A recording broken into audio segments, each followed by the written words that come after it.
আসসালামু আলাইকুম এভরিওয়ান, নতুন একটা ব্লগে আপনাদেরকে স্বাগতম। আচ্ছা, এই ভিডিওটা হতে যাচ্ছে একটি সতর্কমূলক ভিডিও।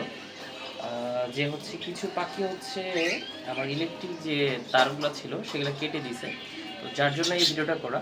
আর আপনাদেরকে বলবো যাদের হচ্ছে বাজিগার, কোকাটেল, লরি পাখি বা আদার্স যে পাখিগুলো আছে এইগুলা থাকলে অবশ্যই প্রোটেকশন ইউজ করা উচিত। আর হচ্ছে অবশ্যই মানে ভালো মানের তার দেওয়া উচিত বা হচ্ছে পাইপ দেওয়া উচিত। তো আমি পাইপ দিচ্ছি না, কারণ আমি হচ্ছে কিছুদিন পরে পাখি সেল করে দিব, বাজি করে রাখবো না। আমি আগেই বলছি আপনাদেরকে বারবার যে গোল্ডিয়ানে সেট আপ করবো। তো এই জন্যই হচ্ছে আজকে এই ভিডিওটা করা। আপনারা যদি একটু দেখেন, এখানে এইটাতে ছিল হচ্ছে বাজিগর পাখি, রেনবো বাজিগর, আর এখানে ছিল হচ্ছে রুটিনো বাজিগর। তো এরা করছে কি, আমি কালকে হচ্ছে শক খেয়েছিলাম, তো যার জন্য হচ্ছে আমি ভাগ্য ভালো যে দেওয়ার সাথে সাথে আমি দেখছিলাম, দেখে হাত দিয়েছি, হাত দেওয়ার সাথে সাথে সব খাইছি। আমি খাইছি, হয়তো বা পাখিগুলোও খেত, বা আমি হয়তো বা এমন হইতো যে আমি কোনো পাখি পাইতাম না, সব পাখি হয়তো বা দেখতাম যে মারা গেছে। তো কারণ আপনি জানেন যে এটা হচ্ছে এক ধরনের তার, তো এটাতে শক করে। তো আমার পাখি যা করছে, ক্লোজলি দেখো, এখানে ছিঁড়ে ফেলছে, এখানে ছিঁড়ে ফেলছে, এখানে ছিঁড়ে ফেলছে, ইভেন এখানেও ছিঁড়ে ফেলছে।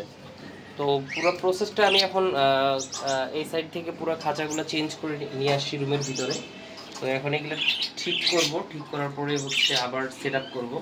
তো প্রোটেকশন হিসাবে আপাতত ট্যাপ দিচ্ছি, আর এখানে হচ্ছে একটু টানা দিব যেন হচ্ছে পাখি মানে না ধরতে পারে। কারণ কয়েকদিন রাখবো বাজিগর, বেশি দিন রাখবো না, এগুলো সেল করে দিব। বাজিগর মানে পালবো না আর। শুধু আমার এখানে ভ্যালিতে, রোকন রোকন বার্ড ভ্যালিতে শুধু হচ্ছে গোল্ডিয়ানে সেট আপ রাখবো, শুধু গোল্ডিয়ান, আর হয়তো বা কিছু কোকাটেল থাকতে পারে 2 জোড়া। তো দেখেন এগুলো আমি কি কি করতেছি আপনাদেরকে তুলে ধরার চেষ্টা করব, কিভাবে কি করতেছি। পরে আমি আবার সেট আপটা চেঞ্জ করবো যখন, তখন আর আপনাদেরকে দেখাচ্ছি। আলহামদুলিল্লাহ মোটামুটি ডান, মোটামুটি বলতে প্রপারলি ডান হয়ে গেছে। ইলেকট্রিক যে কাজগুলো ছিল সেগুলো কমপ্লিট করলাম।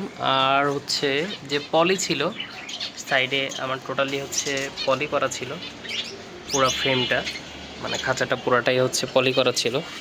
সো পুরো পলিটাই খুলে ফেলছি, কারণ এখন গরম করতেছে, তো এই জন্য পলিটা রাখলাম না, পলিটা খুলে ফেললাম কারণ এখন গরম।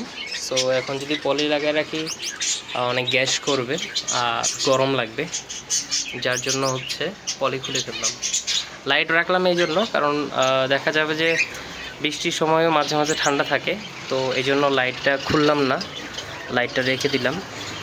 তো যদি আপনাদেরকে দেখাই, এই যে এই তারটা, এটা আগে ভিতরে ছিল। সো ভিতর দিকে থাকার কারণে কোকাটেল পাখিগুলা এই ভিতর পাশে থাকার কারণে কামড় দিয়ে কেটে দিত।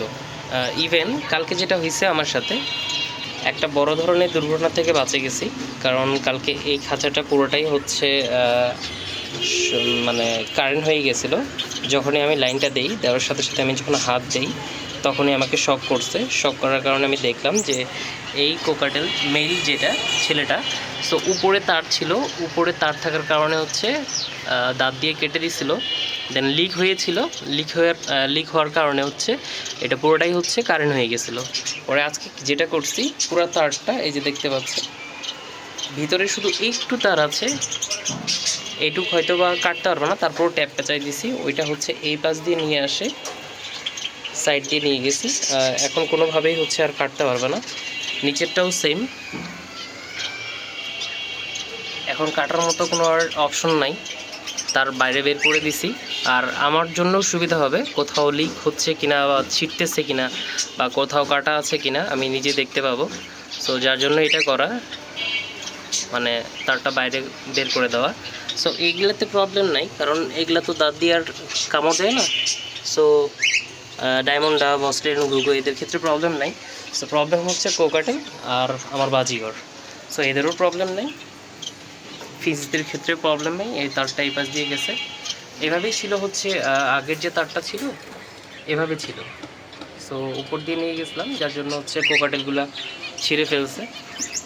তো আলহামদুলিল্লাহ মোটামুটি সব কাজ ডান। এগুলো প্রপারলি করে নিলাম, কারণ বলা যায় না নেক্সট টাইমে কখন যদি আবার দুর্ঘটনা ঘটে। সো এদের ক্ষেত্রেও সেম প্রবলেম ছিল, এটা কারেন্ট ছিল না, এটাতে আমি হাত দিছিলাম যখন এটাতে কারেন্ট ছিল না, কিন্তু এটাও ছেঁড়া ছিল। এটা ছেঁড়া থাকার কারণে এইখানে ছেঁড়া ছিল, এই যে বাজিঘর যেগুলা, তো এই বাজিঘরগুলোই হচ্ছে তার ছিঁড়ে দিছিল। তো এই যে তার বাইরে বের করে দিছি, এখন আর কাটতে পারবে না। সো এটা প্লাস পয়েন্ট আমার জন্য। কারো যদি বাজিঘর পাখি থাকে আর ওই খাঁচায় যদি তার থাকে, অবশ্যই কয়েকদিন পর পরে চেক দিবেন যে তারটা আসলে ঠিক আছে কিনা বা কেটে দিছে কিনা। সো এইখানে হচ্ছে এটা ভিতরে রাখছি। ভিতরে রাখছি বলতে এটা ভিতরে রাখার কারণ হচ্ছে আর কয়েকদিন পরে হচ্ছে বাজিঘরগুলো সেল করে দিব, যার জন্য এটা ভিতরে রাখছি, চেঞ্জ করি নাই। আর এগুলাতে প্রবলেম নাই, গোল্ডিয়ান, জাভা, এগুলাতে প্রবলেম নাই। শুধু প্রবলেম হচ্ছে বাজিগার আর হচ্ছে কোকাটেল। সো মোটামুটি অনেকক্ষণ ধরেই কাজ করলাম, রোজা নিয়ে কাজ করতেছি, অনেক ক্লান্ত হয়ে গেছি। সবাইকে সাজেস্ট করব, যদি হচ্ছে আপনাদের কোকাটেল পাখি থাকে আর সেখানে যদি লাইট দিয়ে রাখেন, অবশ্যই সেই লাইটের তারটা মাঝে মাঝে চেক করবেন যে তার ঠিক আছে কি না। এটা পাইপ দিয়ে করাটা বেশি ভালো। এক ধরনের চিকন পাইপ পাওয়া যায় প্লাস্টিকের, যেটা হচ্ছে পাইপ দিয়ে করলে হচ্ছে প্রোটেকশন থাকে, কামড় দিয়ে ছিটতে পারে না।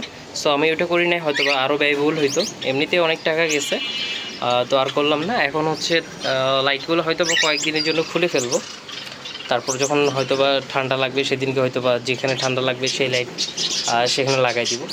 আর হচ্ছে পলিটা, বিশেষ করে এই পলি যেটা ছিল আমার এই চারপাশেই হচ্ছে পলি ছিল, সো প্লাস্টিক পলি, ওটা খুলে ফেলছি। ইভেন এটাতেও ছিল, মানে বাতাস আসতো না আর কি, তো এখন খুলে দেওয়ার কারণে বাতাস পাবে, আলো পাবে।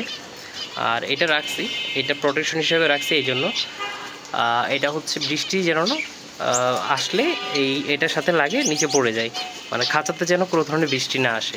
বারান্দায় বৃষ্টি ঢুকে আমার, সো এই জন্যই হচ্ছে এটা তিরপালের মতো এটা দেওয়া আছে, এটা থাকবে। কারণ এটা থাকলে উপর দিয়ে, এই যে উপরে ফাঁকা আছে, উপর দিয়ে বাতাস আসবে আর সাইড দিয়েও বাতাস আসবে। আর এই পাশটাতে পানি কম আসে, যার জন্য এই সাইডটাতে দেওয়া হয় নাই। আর যদি বৃষ্টি আসেও এই পর্যন্ত আসবে, বক্স পর্যন্ত আসবে। সো আর হয়তো বা ভিতরেও ঢুকবে না, তো পাখি ভিজবে না, সেফ থাকবে। যদিও আসে হয়তো বা সাময়িক সময়ের জন্য কোনো একটা কাপড় দিয়ে দিব। ধন্যবাদ সবাইকে ভিডিওটি দেখার জন্য, আর আমাকে সাপোর্ট করবেন, সাবস্ক্রাইব করে পাশে থাকবেন। আল্লাহ হাফেজ।